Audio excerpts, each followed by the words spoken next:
Now it is live. Hey everyone, and welcome to Serve the Animals. My name is Tanja Andersen. I am your host on this amazing summit. And today we have a special guest, our first speaker on this amazing world-changing summit that is about Serve the Animals. And her name is Amy Kerwin. I really hope I say your last name correct, my friend. Welcome. Thank you for having me. Appreciate the opportunity. You are most welcome.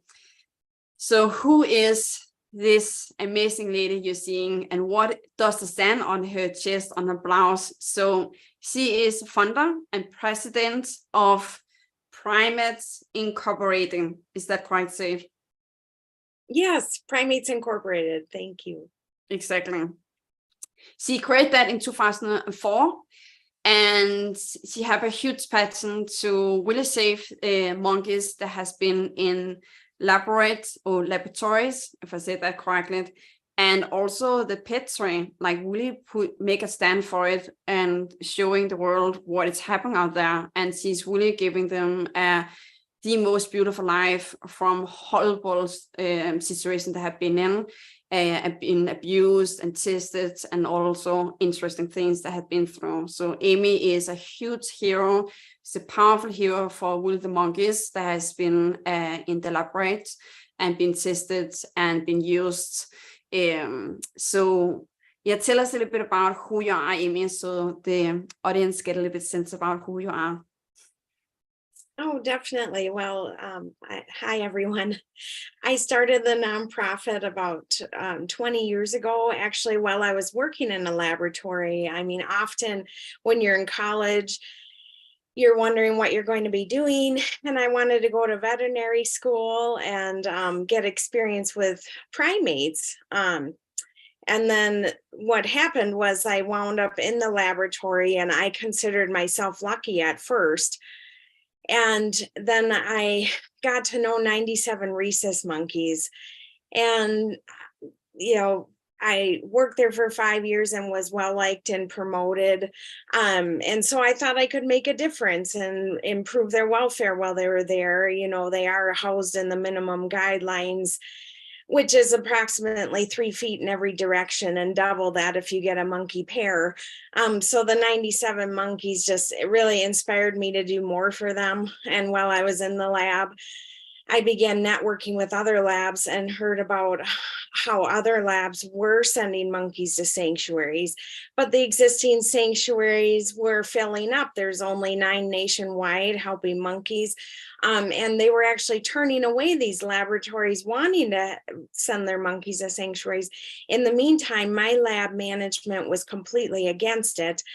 And then when I wanted to make about too much change in the lab, then I became labeled and my duties were restricted for me and no longer trusted. They actually called me an animal rights activist, and I was a research specialist with the monkeys, and willing to go above and beyond for them and do whatever I could. And that's the type of employee you want in the lab.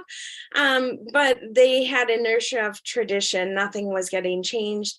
And so when I realized the real need to help monkeys existed out there and that I could work with other labs, I did choose to leave my 97 rhesus friends behind because I needed to work on the bigger picture. So I resigned and changed careers and went to business school. So now I donate my time to, fast forward to today, I donate my time to the sanctuary to help these monkeys because I know what they've been through. Oh, thank you so much for being that person. So you have touched a little bit point on it. So I'm interested to know where this passion for monkey and saving them and creating a better life for them, where does that passion start from, or what did it start? Well, I think when I saw that the need existed to help them and that not much was being done, you have people coming in and out of the labs to get their primate experience, and then they go on and become veterinarians, or they go on and get their PhD to be professors, and the monkeys are left behind. People are always going in and learning from the monkeys, and they get funding and everything. And there's still over 108,000 monkeys nationwide in the US Oh, in labs and breeding facilities. And so many don't know about them. And so I feel that more need to be sent to sanctuaries. Funding needs to be set aside. There's a real barrier against that. And so I just felt that I needed to let others know and bring the community into it, since it's rhesus monkeys in particular are often very overlooked. No one knows about them. The chimpanzees, they need our help. They have Jane Goodall, they've got many advocates, and that's wonderful. And my dream is to have the same thing for rhesus monkeys. oh, that would happen. I believe that, my friend. I believe that, Amy. So to you, dear audience, the topic Amy and I will talk about today is overcome challenge to providing sanctuary to monkeys from laboratories and the petri. Did I say it correctly? Perfect. Thank you. You're welcome. Thank you for supporting me with the wording. So I'm interested to know, like, what is the 3 biggest threats the monkey is facing there before they are being safe and coming to a better home, a better life? Well, alternatives haven't been implemented for primate research yet across all areas. We've seen progress in cosmetics and whatnot, but when chimpanzee research was phased out, I think around 2000, there became federal funding to send them to sanctuaries. They were too costly, etc. But then the number of monkeys actually increased, and researchers will argue, and labs will argue, that the monkeys must be reused until they wind up in aging studies or terminal studies, because there's a shortage of monkeys in research. And so, that's challenge. I could name a bunch of threats, but that's one of them. And because the monkeys keep increasing in research and there's no funding set aside for them, I mean, I'd prefer to see them at least achieve sanctuary whenever possible. And that is coming from a unique situation in that I did work in a lab and I grew close to the animals. I can relate to other researchers who did grow close to the animals and they want to do something. So more and more we're seeing, as monkeys are achieving sanctuary, that these researchers are wanting to do the ethical thing and send them onward while the research industry still exists. And then as alternatives are implemented, we're going to see a need to help thousands of monkeys all at once. So another challenge we're facing is, even when I approached animal welfare orgs to help, I'm so thankful for the wonderful foundations out there supporting us and animal causes. And then there's other animal orgs who want to support us, but they said they want to focus on advocacy. And also, one even said they wish we'd speak up more against research and they won't fund us anymore unless we did. And it was just that I just feel that sometimes the divisiveness of the animal testing issue can get in the way, and often we are kind of stuck in the middle. But I would propose that by us showing the successes of sending monkeys to sanctuaries and showing that they have these personalities and, they're highly respected in India, I mean, these rhesus monkeys are just amazing. So the more we can show and bring attention to them, that will overcome that challenge. And then I hope that more funding is provided to them, like the chimps. And then I think that would help increase that. And then also the last threat also is the pet trade still being legal, and people posting about babies on social media as these cute little baby monkeys, and they're ripped from their mothers to cling on to the human, and then they act like this sale is great because the monkey's going to love you forever. But as soon as they turn 2 or 3, they challenge dominance, they can cause severe injury. And then they wind up filling up sanctuaries with no funding attached and leaving less room for the monkeys for labs. So I'd say those are our three big challenges.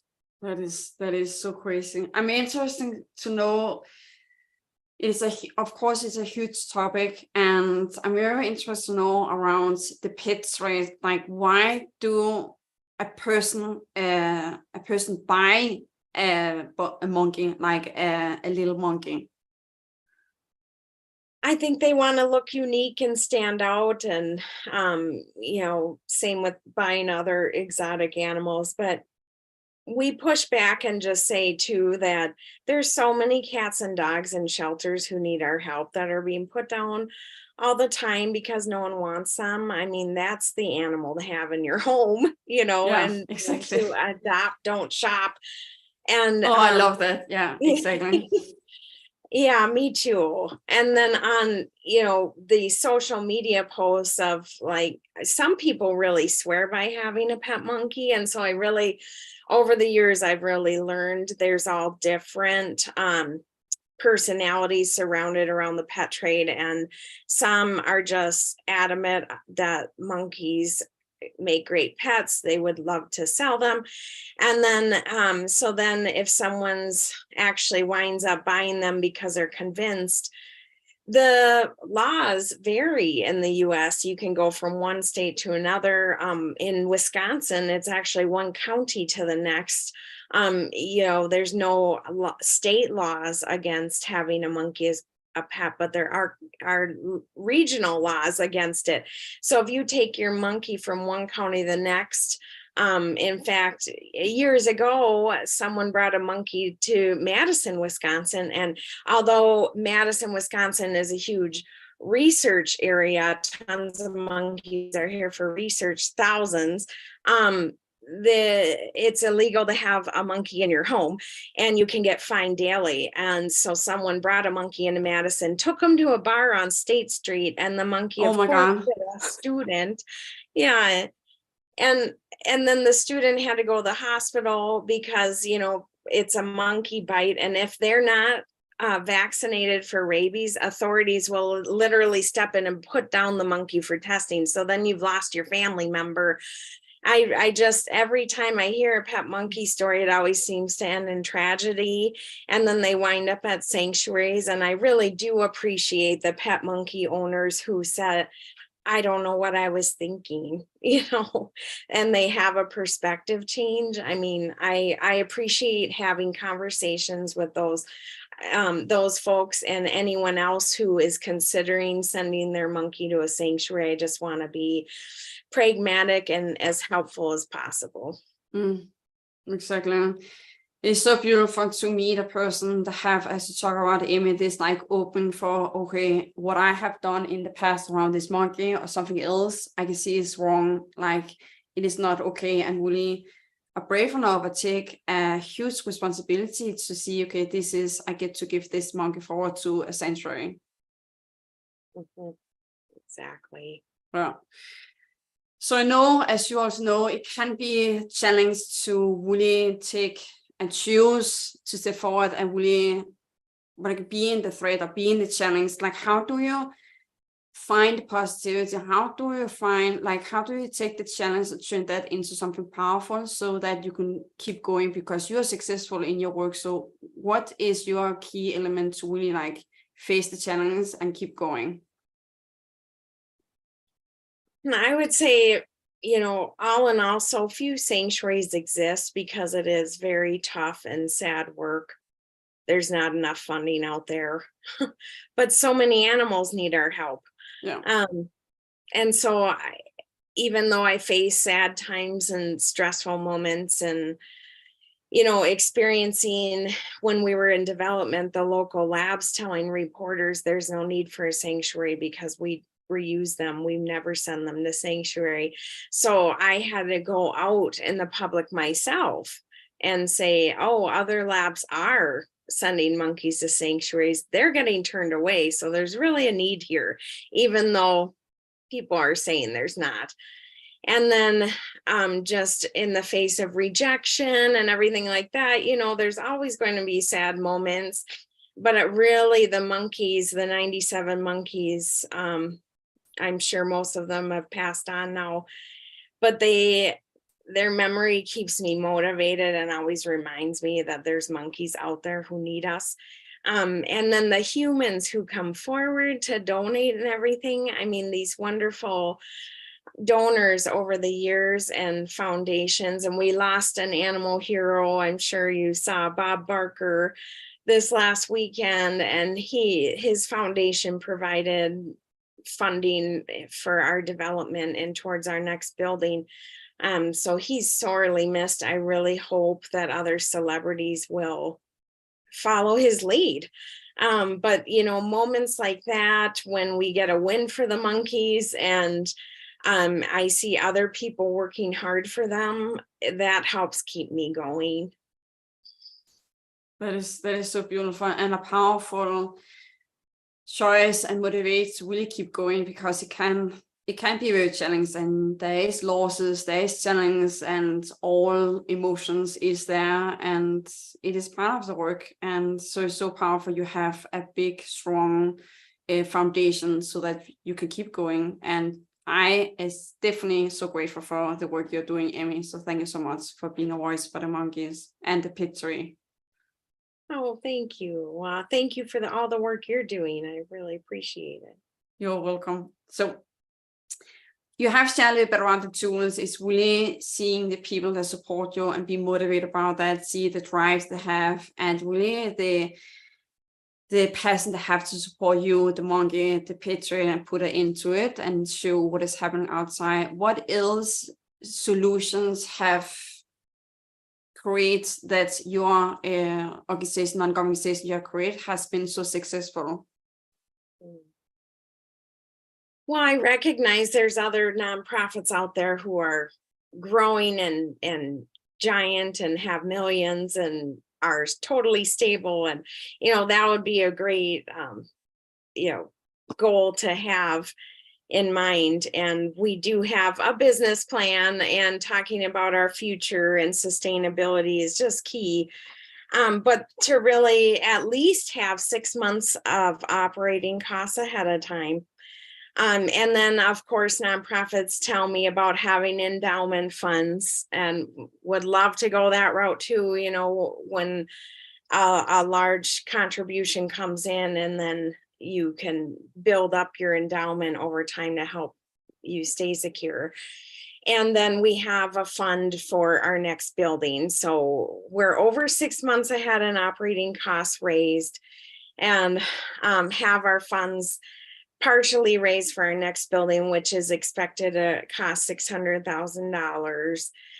And that would help actually up to 30 monkeys. So, you know, these monkeys are expensive.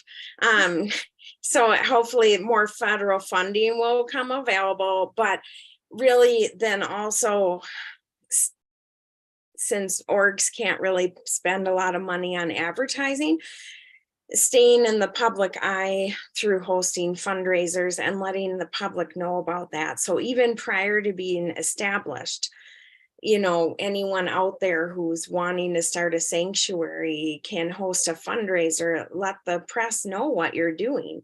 And then that free publicity, the donors and people who want to support you will come out of the woodwork. And then it's as much as setting up individual meetings with people and networking and bringing everyone together, and getting advice from the other people who are doing it. So I saw a need to help monkeys. They're getting overlooked. No one knows about them. That I had to go for it and involve the community. And so if you see a need that needs to be fulfilled, you don't see much being done around it, you can interview similar nonprofits and they will open up to you. They don't view you as a competition, you know, like I'm happy to show we serve as free education.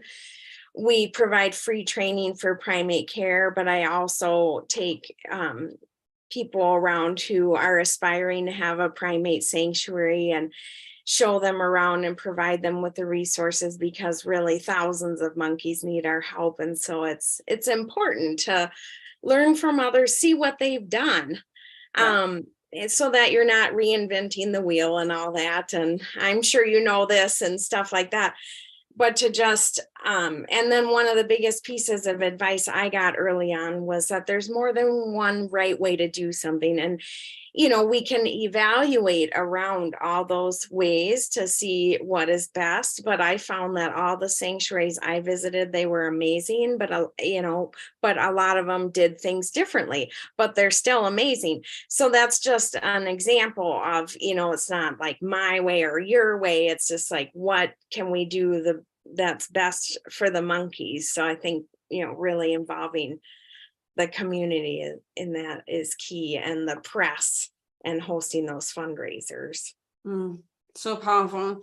Yeah, it is so important to really let it go. For me, I was really like I was in control, like on control on the negative way, or like my way, the highway. And that's mental, that's what you call side of mindsets to the audience out there is really not serving you. You get to be around people like Amy to really learn from her, so that she can be a good bridge, so you can create it on a fast way instead of, as you say, create it by yourself. If you choose to learn from people that have gone the path before you, you can come faster over that, because they have the tools, they have the knowledge, they have the wisdom, the blueprint for you to create it. So we will invite you to reach out to Amy if there's something in you that have passed about to create a sanctuary for primates, for monkeys, or curious to be volunteers at the place to see what passion you have for it. So before we're ending, Amy, I'm curious to know, what is as me in Denmark and other people all over the globe, they're seeing this interview, what is the action step they can do to support your work, to support your organization, non-profit organization? Oh, thank you. Well, we're called Primates Incorporated, and you can visit our website to learn more. It's primatesinc.com. That's primatesinc.com. To learn more about how you can help monkeys. And then in your area, if there's any sanctuaries in your area, to support and volunteer with them. And please don't participate in the pet trade, and ignore and report their behavior on social media when you can.